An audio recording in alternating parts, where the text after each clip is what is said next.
Hello students, in unit 3 next point is failure of earthen dam. In previous lecture we are discussed about earthen dam. What is the earthen dam? Okay, so next point is failure of earthen dam. earthen dam मध्ये failure कशामुळे होतं किंवा earthen dam fail कशामुळे होतो तर त्याचे 3 type आहेत. फेल्युअरचे 3 टाईप आहेत. First is hydraulic failure, second is structural failure and third is seepage failure. So what is mean by hydraulic failure? So hydraulic फेल्युअरचे कॉजेस किंवा रिझन्स कशामुळे हायड्रोलिक फेल्युअर होतं तर first is by overtopping, second is erosion of upstream face,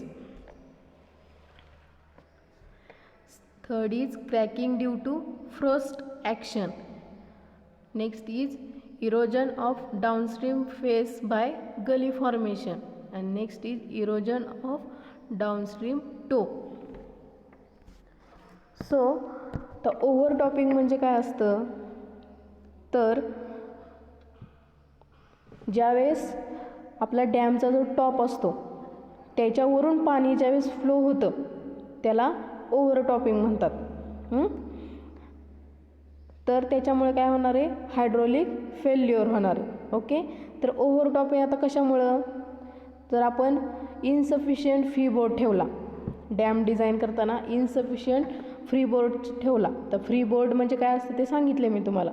next, if excess flood water enters into reservoir, ज्यावेळेस रिझर्वायरमध्ये प्रमाणाच्या बाहेर पाणी जर एंटर झालं तर ओव्हरटॉपिंग होतं. आणि नंतर स्पिलवेची लेंथ जर कमी असेल त्यावेळेस काय होणार आहे?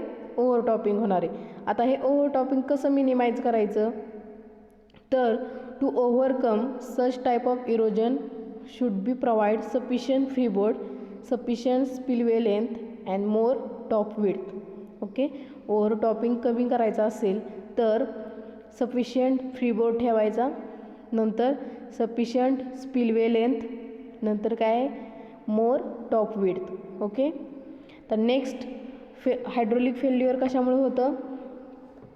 Erosion of upstream face. तर इरोजन ऑफ अपस्ट्रीम फेस कशामुळे होतं तर ज्या वेव्स असतात अपस्ट्रीम फेसला, ज्या वेव्ह धडकतात किंवा पाण्याच्या ज्या वेव्स येतात ते डायरेक्टली काय होतात अपस्ट्रीम फेसवरती येऊन धडकतात. ओके, तर त्याच्यामुळे काय होतं? अपस्ट्रीम फेसचं इरोजन होतं. इरोजन झालं की ते काय होणार आहे? त्याचं फेल्युअर होणार आहे. तर ते इरोजन कशामुळे होतं? जर इम्प्रॉपर पिचिंग केलेलं असेल तर पिचिंग म्हणजे काय तुम्हाला सांगितलं होतं, दगड किंवा ह्याचं काय केलेलं असतं त्याला एक कवर दिलेला असतो, त्याला आपण पिचिंग म्हणतो. ओके, जर जास्त हेवी रेन झालं तर त्याच्यामुळं पण काय होणार आहे? अपस्ट्रीम फेसचं इरोजन होणार आहे. ओके, नेक्स्ट येते cracking due to frost action. तर फ्रॉस्ट ॲक्शन म्हणजे काय तर in the areas of low temperature frost may be occur which may be lead to more seepage during summer. आता जिथं लो टेम्परेचर असेल तिथं काय होणार आहे? Frost action. ओके, तिथंच काय होणार आहे? समरमध्ये जास्त सिपेज होणार आहे, त्याच्यामुळं हायड्रोलिक फेल्युअर होणार आहे. नंतर आहे erosion of downstream face by gully formation. आता गली फॉर्मेशन माहिती आहे तुम्हाला? गल म्हणजेच काय? एक प्रकारचा खड्डा. Formation of gullies will also result in failure of dam. Okay, next आहे इरोजन ऑफ डाउनस्ट्रीम टो. आता कशामुळे होतं डाउनस्ट्रीम टो तर पाण्यामध्ये काय होणार आहे? पाणी जास्त प्रमाणात तिथं जर राहिलं, बकेट वगैरे प्रकारचा कन्सेप्ट असतो, तिथं काय होणार आहे? ते पाणी किंवा सिपेज जास्त होऊन तिथं काय होणार आहे? डाउनस्ट्रीम टोचं झीज होणार आहे, त्यालाच काय म्हणतो आपण? इरोजन ऑफ डाउनस्ट्रीम टो. तर ते कमी करण्यासाठी आपल्याला काय करायचं आहे? Stone pitching. Okay, next failure आहे ते स्ट्रक्चरल फेल्युअर.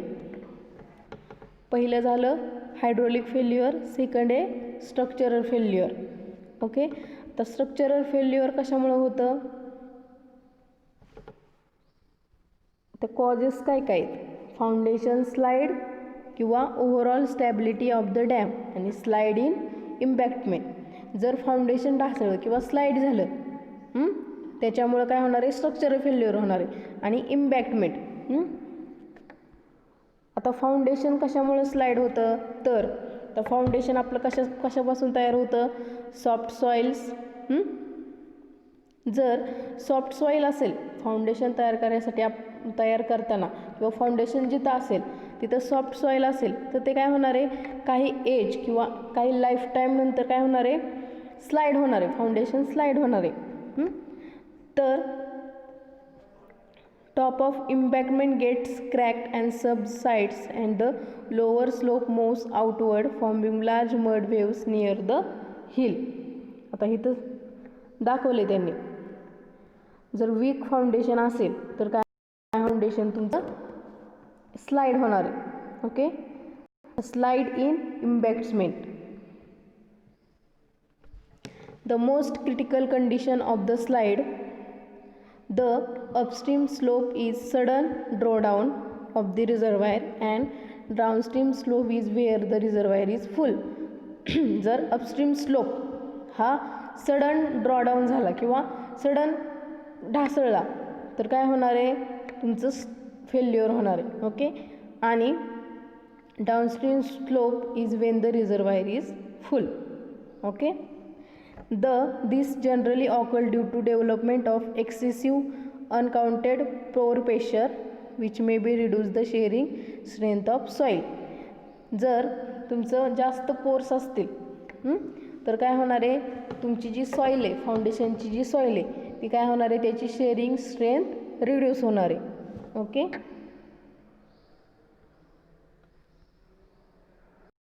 दिसतंय कसं दाखवलं त्यांनी, ह्या टाईपमध्ये फेल्युअर होतं. आणि हे ज्यावेळेस रिझर्वायर फुल असेल त्यावेळेस डाउनस्ट्रीम स्लोप आहे तो स्लाइड होतो आणि ज्यावेळेस अपस्ट्रीम स्लोप सडन ड्रॉडाऊन होतो त्यावेळेस ह्या प्रकारचं फेल्युअर होतं. Next failure is seepage failure. आता हायड्रोलिक स्ट्रक्चर आहे आपलं, वॉटर रिटेनिंग स्ट्रक्चर आहे, तर जास्त पाण्याचा संबंध येणार आहे त्याच्यामुळं जास्त काय होणार आहे, तिथं सिपेज होणार आहे. आता सिपेज म्हणजेच काय असतं, तर ज्या आपले सॉईल्समध्ये पोर्स असतात किंवा काय म्हणतो आपण त्याला छिद्र किंवा पोर्स. ओके, तर त्याच्यामुळे काय होणार आहे, ज्यावेळेस वॉटर फ्लो होतं त्यावेळेस त्या सॉईलमध्ये ते पाणी झिरपणार आहे, त्यालाच काय म्हणतोय आपण, सिपेज. ओके, आता जर फाउंडेशनमध्ये तर काय होतं, water may start seeping at the huge rate through highly permeable cavities or fissures or strata of coarse sand and gravel if present in the foundation of the dam.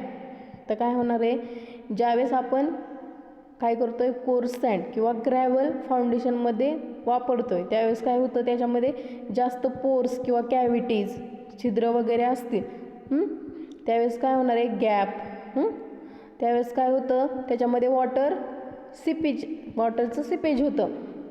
This flow at high gradient may erode the soil leading to increase flow of water and soil creating hollow below the foundation. जास्त seepage जर झालं तर soil काय होती, कमी प्रमाण म्हणजे त्याची स्ट्रेंथ कमी होत जाते आणि the dam may sink down into the hollow so form causing its failure. Okay, इथं दिसतंय तुम्हाला flowing water and erosive material. आता हे कशात आहे, फाउंडेशनमध्ये सिपेज झाल्यानंतर हा फेल्युअर होतो. तर डॅममध्ये जर सिपेज झालं तर काय होतं, डॅमच्या बॉडीमध्ये जर फेल्युअर झालं the dam may settle when the flow channel get developed in the body of the dam removing the soil and leading to the formation of hollows in the dam body.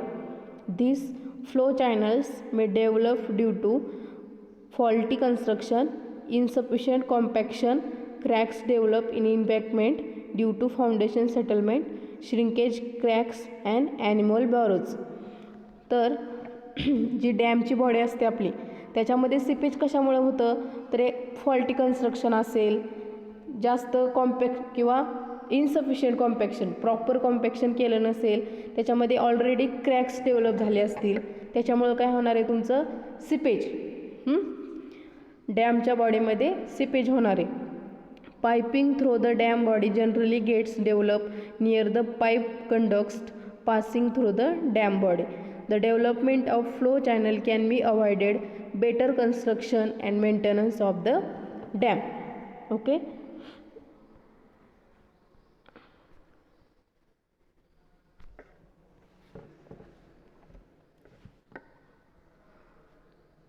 आता हे जे failures ते prevent करण्यासाठी आपल्याला काहीतरी measures किंवा काहीतरी उपाय करणे गरजेचं आहे.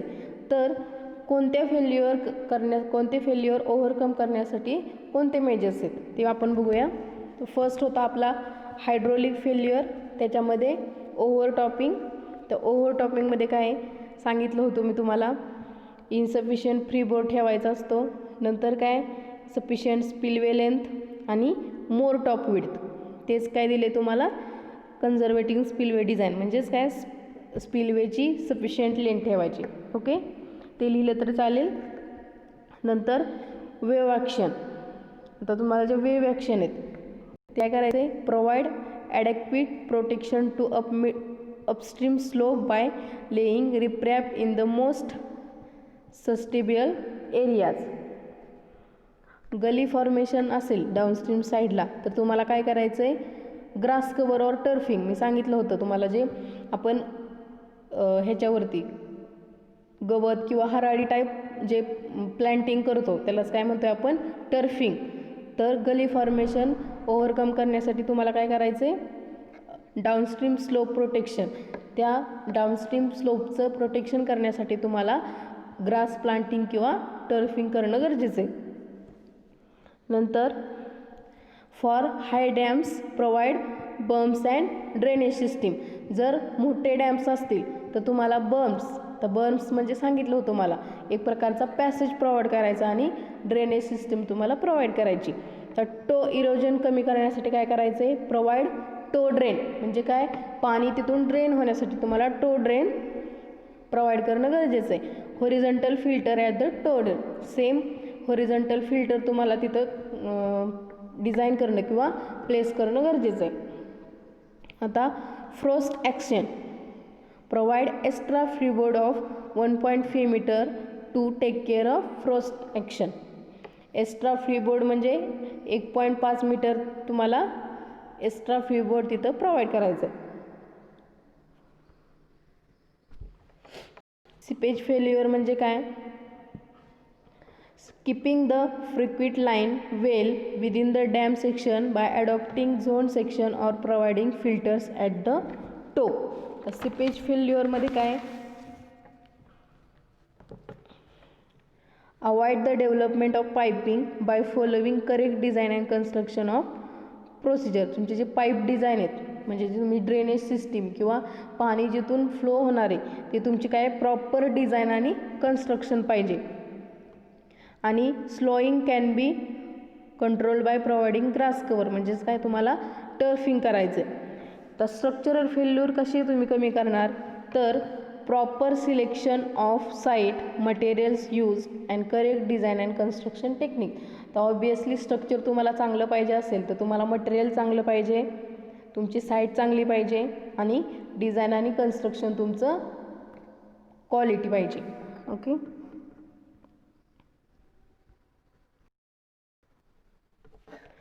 आता ब्रीचिंग. ब्रीचिंग कमी करण्यासाठी तुम्हाला काय पाहिजे, carry out repair work in dry season. Breaching होत असेल तर remove all loose and poor material from the sides and floor of the breach. Cut back the sides of bridge to a relatively flat slope, plug the gap thoroughly so that the repaired areas is securely founded on the old dam material. काय करायचं तुम्हाला, repair and maintenance ठेवायचं आहे.